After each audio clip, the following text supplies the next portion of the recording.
Hello everyone, welcome to my channel. I hope everyone is having a wonderful day. Before starting the video, please go ahead and hit the subscribe button and give this video a like up. Chelsea and Sally rock Summer's world, and Lauren drops a dire warning on Michael. Thursday, May 1st, 2025. Today on The Young and the Restless, Victoria rushes Cole to the doctor. Victor puts Audra on an incentive plan, and Michael's caught in the middle. At Chabot, Cole tells Diane that Claire won't be moving in with them at home. It would be another slap in Victor's face. Diane thinks he could use a metaphorical slap in his face, and Claire could be just the one to give it to him. Cole doesn't want the mustache going after them. Diane complains that Claire should be full of joy, not constantly looking over her shoulder worrying that her grandfather will take that joy away. It's so twisted. She rants about the Newmans bending over backward to please Victor. They debate the point, and Kyle says Claire is determined to live on her own terms. Diane warns Victor won't stop. Kyle's sure Claire will chip away at him one small victory at a time. Diane hopes she knows what she's up against. At the tack house, Victoria grabs Cole's jacket to take him to the doctor. Claire tells her dad to take it easy. Victoria decides to call the doctor, let him know about the symptoms, and that they're on their way. Getting Cole's coat on, he tells Claire and Victoria to stop fussing over him. Undeterred, they help him up to get him to the car. Claire hangs back as they take off, with Victoria saying she'll let her know. Dropping bombs on Summer. At Society, Summer asks Sally if she knows why Chelsea called this meeting. Sally's not sure she'd be the first person she'd tell. Summer apologizes. Chelsea arrives and tells them this won't take long. She wants to run something by them and asks that they keep an open mind. Summer gushes about how impressed and proud she's been with their team. She then asks what Chelsea wants to run by them. Chelsea says she's been given a job offer, which means she could be leaving Marchetti. Sally's eyes widen. Summer asks if another fashion house is trying to poach her. Chelsea doesn't want to get into specifics right now. She insists she's happy at Marchetti. Summer says she must be having some doubts, or she wouldn't want to leave. Chelsea explains it's a totally new direction. Sally has a feeling she knows what the job is. She knows how Adam's mind works. He's asked you to work with him at Newman Media, hasn't he? Sally explains that Adam doesn't trust a lot of people. He finds those he cares about to fill that role. Sally's sure this is the next logical step for her ex. Summer asks Chelsea point-blank if she's planning to leave Marchetti for Newman Media. Chelsea isn't ready to divulge that yet and doesn't think it makes a difference. Summer argues that it does. If she loses her, it's a serious blow. Chelsea doesn't want to leave her in the lurch. But if she does leave, she thought Sally might want to expand her role beyond Marchetti's. She has full confidence she could handle it. She would never want to put Summer in a bad position. Summer asks Sally how she'd feel about adding creative director to her job description. Sally gawps at her. Sally finally says it's definitely something to think about. It could be a good fit. Summer thinks so too. She'd hate to lose Chelsea, but if that's what's going to happen, she'd be confident with Sally stepping in. Sally appreciates the vote of confidence. There are just some things she needs to work through first. I have had an offer of my own. Summer gawps. Is she being courted by a competitor? Sally says not at all. She marvels that she was thinking if she took the job, Chelsea could take over Marchetti's. Summer can't believe this. She could be losing both of her lead designers at the same time. Lauren puts Michael on the spot. At the club, Lauren tells Michael she's happy to catch up. She feels like they haven't spent time together in days.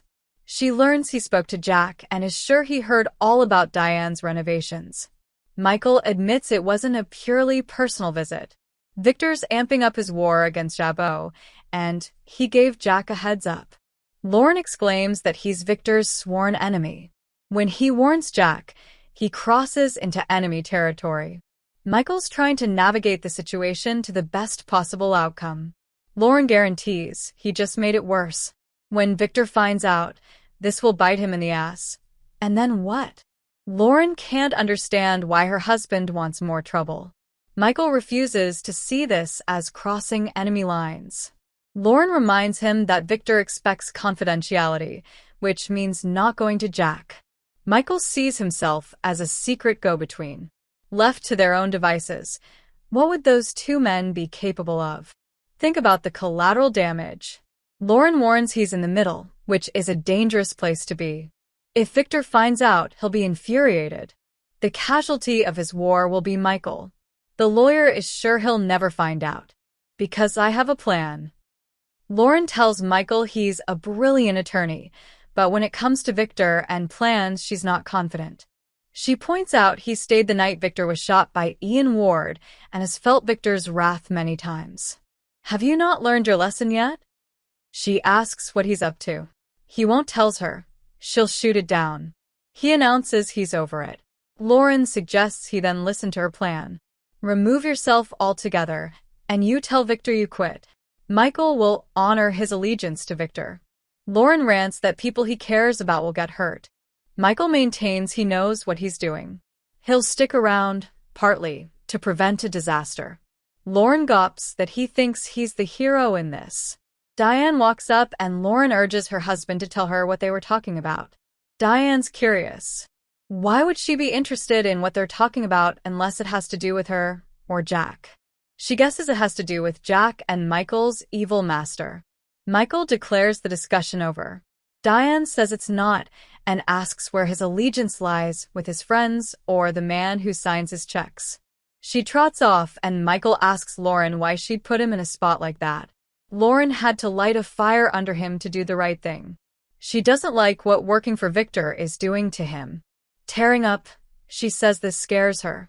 Michael asks, "Why are you doing this?" Lauren's starting to wonder if Diane is right. Is your allegiance really with Victor and not your friends who you say are so important to you? Michael is trying to protect them all. Either she doesn't understand or she refuses to. Audra's encounters. At Crimson Lights, Audra tells Victor she needs her funding. He complains that she hasn't made a single move against Kyle Abbott yet. She lets him know how much she wants this deal and swears she'll never flip to Kyle's side, not after the way he betrayed her. She needs to start building her company and get office space and employees. Victor says it will come in time. Audra stresses that it's part of her plan to get to Kyle. Victor doesn't want to know the details. She repeats that funding is critical if she's going to see this through. Victor will deposit part of the seed money, everything she makes progress. The sooner she makes it clear Kyle is hurting his granddaughter, the more funding she'll get. Audra muses, "You don't trust me at all, do you?" Victor says, "Not at all." Audra asks what she has to do to show him he can trust her. He tells her she must get results. Audra tells him the new company will be called Vibrante. Victor likes it. He asks for the number of her corporate account. She asks if he'll be putting up some money as a sign of good faith. Victor tells her when she takes Kyle down a peg, she'll get her first deposit. "I suggest you get busy." As he walks out, Kyle arrives, noting they were talking.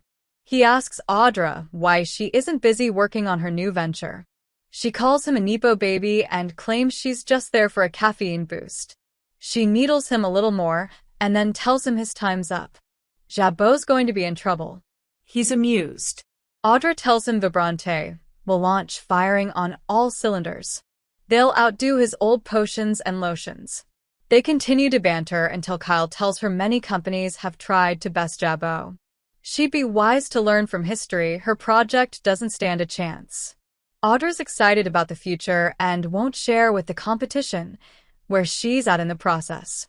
He's sure it's all in her imagination and taunts, "You don't know what you're doing." Audra says she does and reminds him he knows what she's capable of on every level. They banter some more, and she assures him she'll invite him to the launch party. He tells her every woman there will be wearing Jabot's lotions and potions. Claire arrives and Audra coos.